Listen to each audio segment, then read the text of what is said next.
Okay, welcome back. And of course, you know, last night the president addressed the nation as relates to the war going on in Iran. And I am very honored to have with us today UCasey Fleming. He is the counterintelligence expert and CEO of BlackOps Partners, advising global leaders and national security in cognitive warfare and strategic risk.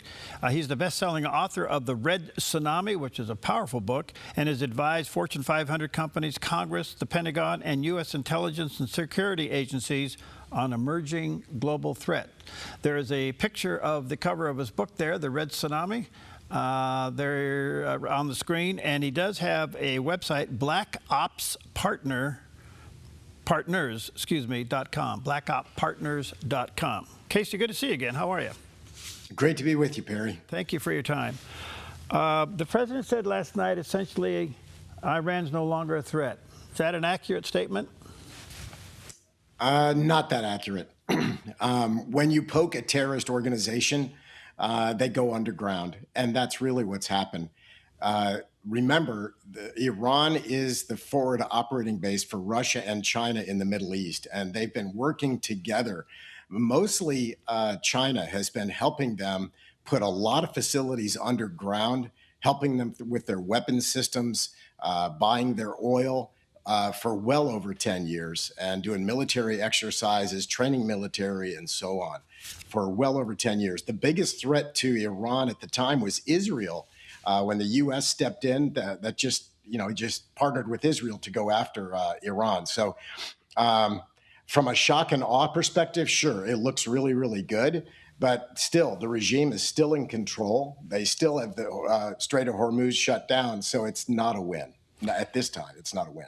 He went on to say that additional strikes are coming in the coming weeks. In the meantime, after the speech, some missiles from Iran was lobbed over to Israel. They still have something. A couple of questions. Are they getting things from China and Russia? Are they actually getting supplies through into Iran at this moment? It's minimal that they're receiving supplies, but they did load up quite a bit during the first week of the war. In fact, there were 2 Iranian ships that were in China loading on solid rocket fuel. That was during the first week of the Iran war. Little is getting through at this time, but they have tremendous stockpiles. And again, a lot of that stuff is underground, and a lot of it's inside of their mountains that are made of granite. The president went on to say that key nuclear sites have been taken out. However, they are looking for the enriched uranium. How dangerous is that move? Well, first, didn't we hear earlier in the year that those nuclear sites were already taken out by the B-2 mission several months ago? Now we're hearing again that they're taken out again. So I'm not being political here. I'm just being critical thinking, right, and knowing from an intelligence perspective. There's still work to be done, and they're probably to be able to eradicate the nuclear threat, you're going to have boots on the ground. That's all there is to it. And to do that, that's going to be very messy. And we're hoping that if that goes to task, that it's going to involve Israeli boots as well as hopefully not American boots, but at least Israeli boots are in there as well, because they're partners in this war. Can the enriched uranium be seized? Very difficultly, especially by troops. Enriched uranium is very toxic, very radioactive, and you have to have experts handling it, not your typical GIs that are grounder pounders. So it's a tall task and a tall order. It's not that it can't be done, but it needs to be treated very seriously. And it's a surgical mission. And don't forget, you've got terrorists that are saying, "Hey, come and get us." Let me back up a little bit. Do you have any idea, who the president's talking to? Because the foreign minister comes out and said, we haven't had any talks. I mean, what's going on here? There's a gentleman that we can't tell the name, but there's somebody that stepped up that says, hey, I'm going to be the future leader. You need to talk to me. So he's at least getting some dialogue with someone, but they are not in power. The ROGC is still in power, and now they're fragmented because they've planned for this. To fragment the power, and they're ordered to execute. If you don't get orders, then just go ahead and execute against the plan that we agreed to months ago. So these guys are standalone or standalone groups that are executing against those orders now that the head of it is all decapitated. It appears, Casey, that Israel has the intelligence to go after these people and get them one by one. The record shows that. I don't know if that is the agreement between Israel and the United States. You go after the people, we'll go after the sites. But it appears that they know where these people are. Or am I misreading this? Mossad is a very effective organization, but remember, people move. It's very difficult to track X number of people, whether it's 50 or 100 or 300. It's very difficult to track individuals. It's like tracking ants. So, this is actually a quagmire. It's not a typical war, not like Iraq, not like any other type of country with a strong command and control. This command and control is fragmented, and that's why there's no real win right now, and there's really no off-ramp where there's a win-win for the United States and Israel going forward. This thing will go on for quite a long period of time until we eradicate those people and chase down those terrorists, as you mentioned, one by one. But again, the number of those are all, remember, these people have nothing to live for and everything to die for. That's the ideology of a terrorist. Yeah. They're dying for martyrdom. Yeah, it's been said they're a death cult, basically. Yep. Okay, so where are the citizens these days? I mean, they were in the streets, and I know 45,000 have been murdered, and another 1,300 or 1,400 could be executed today. Where are the citizens these days? They're still in hiding. They're told not to come out because if you come out, we're going to kill you. If you do any protesting or any pro-United States or Israel, you will be killed. And they're still using surveillance technology that the Chinese Communist Party put in for them, the cameras, the AI, and all the tracking. So they're being tracked. They've got their faces. If you've been protesting before, they're in a database. And so those folks are all, they've got snipers on roofs that are taking out people that are protesting or anything that is anti-IRGC. What's your take on NATO's involvement or lack thereof? It's sad. Their view, they're very territorial. In other words, European. They say this is not our war. And to a degree, they're absolutely correct. It's not their war. The question is, do they jump in and support a country that says, hey, this is a total threat? And they are. The IRGC having nuclear capability is very serious. They mean it when they say death to Israel and death to America. They absolutely mean it. That means every American and every Israeli is on the front line of this thing. So, Trump is doing the job that has not been addressed for 47 years. But at the same time, Europe says, hey, look, we don't want to be in this mess. It's a quagmire, and it's not our fight. But they do use the oil. They are going to be in an energy crunch. They are already rationing in some countries because of the oil shortage, because of the Strait of Hormuz. So it's a 50-50 deal. Do they get in or do they stand aside? But if they stand aside, it doesn't bode well for the country, United States, that pretty much gave it its all in World War I and World War II. What do you think of France and Spain closing the airspace to our Air Force or our military, and yet we have bases there to protect them? That's a severe commentary by France and Spain to say, hey, it's one thing not to get involved militarily, but to shut down bases to me, it's incomprehensible. You just don't understand it. For years, we've had bases there to protect them. We've fought for Europe and their freedom back in World War II. So that is the absolute bare minimum, in my opinion. And to shut those down is a severe commentary to the Trump administration and honestly to the American people. Is that, from your perspective, Casey, political or ignorance? 50-50. Absolutely 50-50. Trump didn't do anybody any justice. His negotiating style is to come in and beat and batter and tear things apart and then say, hey, let's do a deal. He doesn't work with people towards an agreement. He comes in as the bully. That's my opinion. And so he bullies them into submission and to cutting a deal. And that has worked in the past for him, and it's showing that it's no longer an effective method. And by the way, these are not business deals. These are military partnerships and freedom partnerships that he's putting together.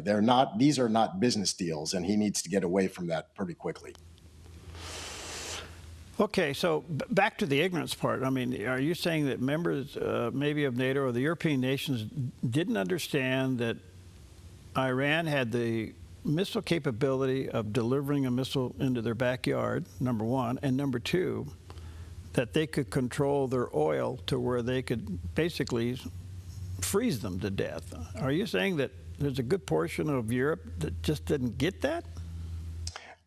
Yes. The reason is the hostility from the United States towards Europe and them saying, hey, we're not going to take that piece of it. The other thing is, remember, a lot of a lot of Europe has gone to the left side, to the liberal side. Mm-hmm. So it's anything but peace through strength, peace through deterrence. That kind of stuff is out the window. It's every man for himself, and this whole alliance that's worked in the past is not working. You can see that it's not working now today. So something has to change with Europe, the EU, NATO, and the United States, because this is not a good situation for us to be in.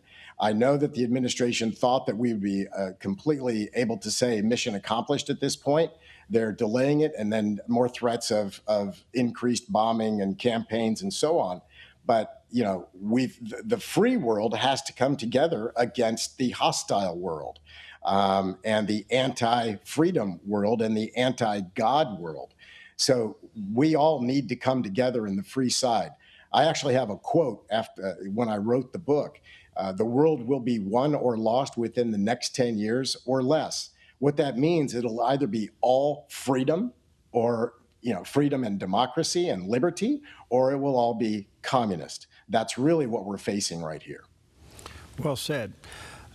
It appears that Israel's more determined to complete the job than maybe we are. Is that fair? We have the tools at hand. Here's the point. If we put American boots on the ground, that's really going to sour the American people. We don't want to put our men and women at risk. That's the biggest issue. Israel doesn't have a problem with that. They're fighting for their lives, but they're spread very thin now. They've used up all of their soldiers. They're in combat. They're on the ground. They have to go to conscription very quickly to get people to join the IDF. Because they're out of people, they're out of soldiers.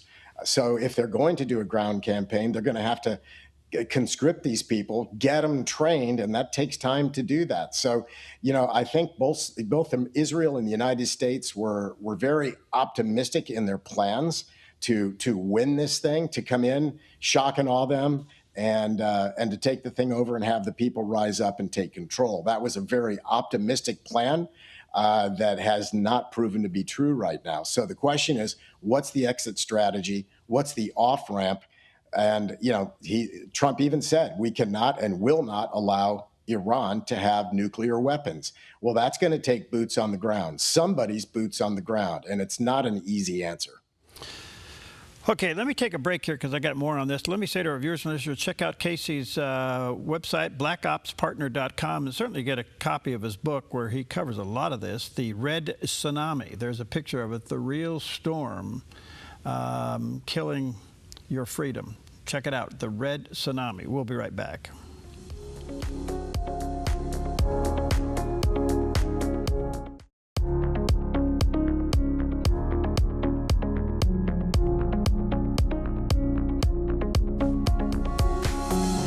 Okay, welcome back, and very timely, and what an honor to have back with us today. Casey Fleming is a counterintelligence expert and the CEO of BlackOps Partners, which is also his website, blackopspartners.com, and the author of a must-read book called The Red Tsunami.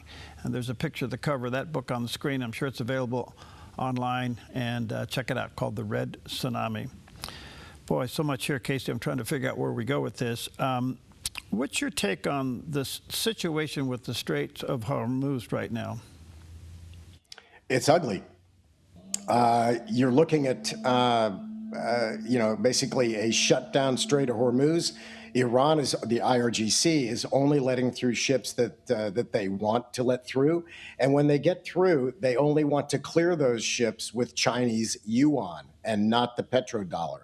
So that's a very clear signal of who they're partnered with, who's behind them. The strategy with Iran is also Russia and China behind Iran. It's not just Iran. So this really is under the scenes, under the cover. This is a world war because you've got Russia and China behind Iran on this thing. So the Strait of Hormuz is very ugly. It's lined, forward and aft is lined with all these different undersea drones, above sea drones, and air drones, and so on. So it's very, very ugly. It would have to be cleaned out going forward, and that takes boots on the ground to do that. So it's an ugly situation, and Trump is basically saying, hey, I'm just going to wash my hands from it. I called on the allies to come in and help protect it. The allies are like, no, that's dirty. It's a terrorist organization. It's dirty. It's not clean. It's not going to be clean to eradicate the threat on the Strait of Hormuz. So they're staying out and standing down. And so the United States says, listen, this is going to be a much bigger campaign than we set out to do. And so he's threatening just to walk away and just to leave it where it is today. Wow. We have roughly 50,000 troops sitting on ships waiting to do something. Various expertise of people. Some of the best are sitting out there ready to go. Do you think they'll be dispatched? I actually do. I think Trump can't put this down. Here's the point. If he walks away today or in the next 2 weeks, if he walks away with them still having enriched uranium and the Strait of Hormuz still under IRGC control, Trump takes a huge hit in his polls and in his presidency for starting the war with Iran and not coming to a clear conclusion. So to have it all gray area going forward is something that I don't think that he can afford in his presidency and in his name and his legacy. And I think that because of that, you're probably going to see American boots on the ground, quite many American boots on the ground, which doesn't bode well for the American people. Can the Straits of Hormuz be cleared out? I mean, granted, there's drones, there's mines, there's missiles. Certainly we know where all that is, intelligence being what it is. Why don't we just go attack it? Because the strait is a very small area, but leading up to the strait, and it's a choke point. So leading up to the choke point and coming out of the choke point is a lot of territory, a lot of geography that has to be cleaned out and cleared. And as you mentioned, the mines, they've been laying mines like there's no tomorrow. And there's a clear shipping path that's already there that they have to stay within if these ships are going to transit the strait. But it's a very tall order. It's not something that can take a week or two. It's cleaned out and everybody's good and you fly a new flag. Remember, this is a terrorist organization. They think like terrorists. They act like terrorists. And when you threaten terrorists, they go underground and they dig in. Why hasn't some of our allies come over and help with escorting ships or getting involved in that? Because they don't want the hit. They don't want to put their ships at risk. And they don't want to stake their names into say, hey, we're joining in this war. Because if you put a Japanese ship in there or a French ship or a British ship, it means that they have joined this fight. And so, and they're not convinced that Iran their IRGC is going to be taken down anytime soon. That's a vote of non-confidence in the Trump administration and the Israeli piece of this thing going after Iran. It's a vote of non-confidence. Wow. Let me just switch your attention to another subject briefly, because I know that you watched this. You probably heard or watched some of the argument yesterday on birthrights there in the Supreme Court. The president decided to go and listen. But there is evidence of pregnant women coming from China into America to have their babies, take them back, educate them, then bring them back and have them vote. How big of a problem is that? It's a massive problem. They're using our laws against us. It's called lawfare, like warfare. It's a piece of unrestricted warfare. There's over 100 different methods. So they're using our own open laws and our laws against us to do that. A lot of them are coming in. It's called tourism births. They're coming into Guam because it's a U.S. protectorate. They're coming into the Northern Mariana Islands. And they're having babies and they're leaving and they're coming into the West Coast and into the blue states that are friendly to that. And they're having the babies and then they're leaving and they get dual passports. Now in China, you're not allowed to have dual passports. But in this case, you are certainly allowed to have those passports. So it must be stopped. In my opinion, it's got to be stopped. You have an enemy. You have an enemy that is having babies and getting citizenship, and they have the right, once they're citizens, they have the right just to walk on over, just like you and I, to come in, go to schools, get jobs, espionage, whatever they need to do to completely and continue to unwind the United States. This is part of this thing called unrestricted war against not the country. This is against every man, woman, and child. Remember, 30 years ago, the Chinese Communist Party redefined what war is. It's everything but military, meaning it's focused on the people. And so these actions are not against the country. They are to a degree. These actions are against every man, woman, and child. And the result is taking your freedom. That's what unrestricted warfare is. And also, remember that the head of the FBI, Christopher Wray, for many years, and even Kash Patel say the future, the largest threat to the future of the United States is the Chinese Communist Party. That has not changed. And unrestricted warfare is their strategy. So yes, to answer the question directly, it must be stopped. And I'm hoping that the Supreme Court will wake up and smell the coffee on that one. Okay, I listened to some of that argument there yesterday, Casey, and I'm certainly no legal expert, but it didn't sound like they were making hay on this. That part of the argument you just mentioned didn't seem to resonate with the justices sitting there. They're stuck on the fact that if you're born here, you're a citizen here. So if this thing doesn't pass the Supreme Court, how do we correct it? How do we get the 14th Amendment readjusted? Keep going back, grassroots movement from the people through the states, and then lean on the Supreme Court again. It could be done state by state, and therefore, hopefully, a large number of states vote it inactive, and then they take that to the Supreme Court. But it's a national security issue, is what it is. Yeah, these are people that are being raised by a communist regime that is destroying America. They don't want to destroy America. They are destroying America because they're inside of our gates, inside of our borders.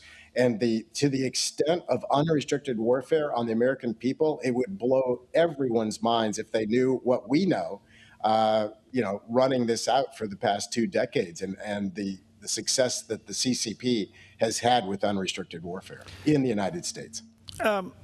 Your counterintelligence experience, this is a big question and a little time to answer it. I just had Michael Ferris on. He's the general counsel for the NRB, which I'm a member and a board member of that. But the point being is this: we watched the FCC okay this merger with Nexstar and Tegna, creating an 80% dominance in television ownership, which blows the 39% rule out the door. Does this play into potential propaganda control in America? Absolutely, 100%. Our freedom is built with, freedom of speech, and you can absolutely, if it goes over 39%, that's why the 39% is there. So the Nexstar approval is just incredible to me, how that ever got voted in, and that's your freedom being voted out. So it makes it extremely ripe. Right now, in my opinion, and through all the intelligence that we see, mainstream media is completely corrupted. And it's only giving you the narrative and the propaganda that they want you to see. And the Chinese Communist Party is part of that. Other entities are part of that. And let me tell you, the American people are not part of it. And the American people's values that we all have and grew up with are not part of that. It's propaganda that you're seeing. Again, it's an Yeah. alternate realm that you're basically seeing. So it's wrong on every front. Well, I've been in Christian broadcasting 40-something years, and this to me is a threat to my life and my livelihood. So. Well, it is, and it goes back to the spiritual warfare that we're talking about. Yeah. This, if you want to boil all of this down, it is spiritual warfare, Right. Unrestricted warfare. This is also part of unrestricted warfare. Yeah. All right. Hey, good to see you. Thank you for your time. We value it. God bless you, friend. Let me sure our viewers and listeners check out the book called The Red Tsunami. Check out his website, blackopspartners.com. There is a picture of the landing page and the picture of the book. God bless you, Casey. Stay in the fight. We need you, buddy. God bless you, sir. See ya.